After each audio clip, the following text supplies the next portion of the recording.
Un jour, j'ai changé d'odeur. Je me suis mise à sentir le végétal, d'un coup. Moi, je n'avais rien demandé à personne, mais à chaque fois, c'était pareil. J'éteignais la lumière, je me déshabillais, j'ôtais mon t-shirt, et pendant que ma tête se retrouvait coincée entre mon torse et le tissu, mon nez avalait de pleines bouffées de terre. Je me débattais avec.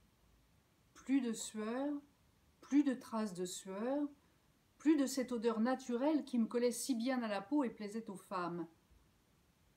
Comme une odeur de sous-bois quand je soulève les bras.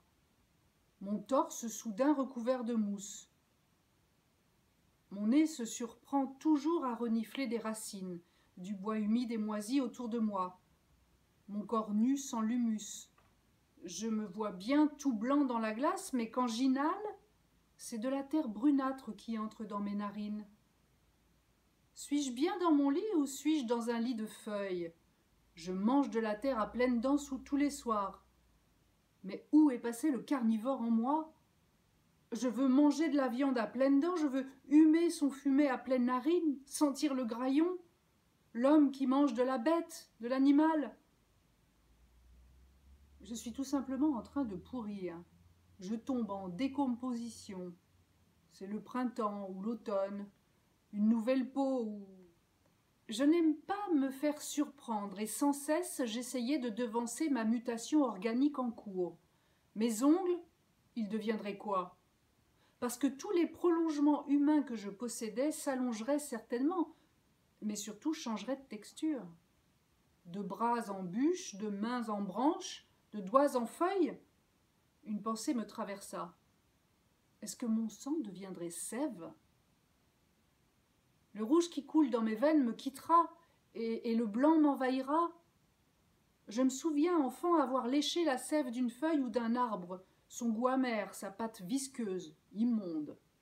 Et mon corps rempli de mon sang bien chaud, rouge sombre, obscur, céderait sa place à une pâte dentifrice?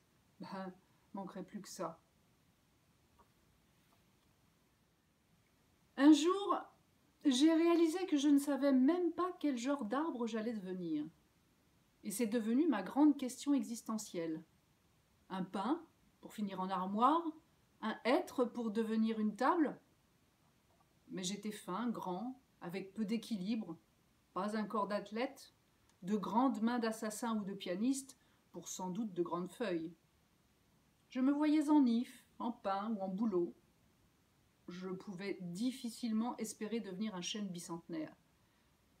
Mes origines normandes m'empêchaient aussi d'être un beau cèdre du Liman, comme celui qui abrite de son ombre les couples du jardin des plantes et recueille paisiblement tous leurs secrets.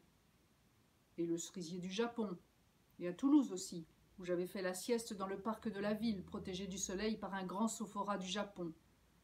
Il y a tant de sortes qui m'étaient défendues.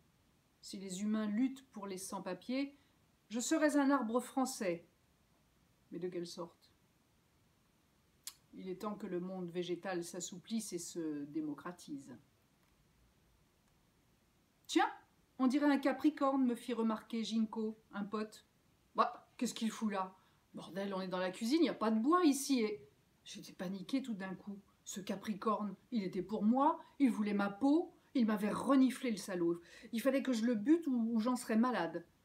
J'ai voulu l'écraser contre la chaudière, mais j'avais les mains qui tremblaient et il s'est envolé. Eh, du calme, boy, les capricornes, j'en loupe jamais un. Je suis toujours à la cambrousse, moi, fidèle au poste. Démonstration en un claquement de main, sec et sans appel. Fin du cauchemar. Végétal.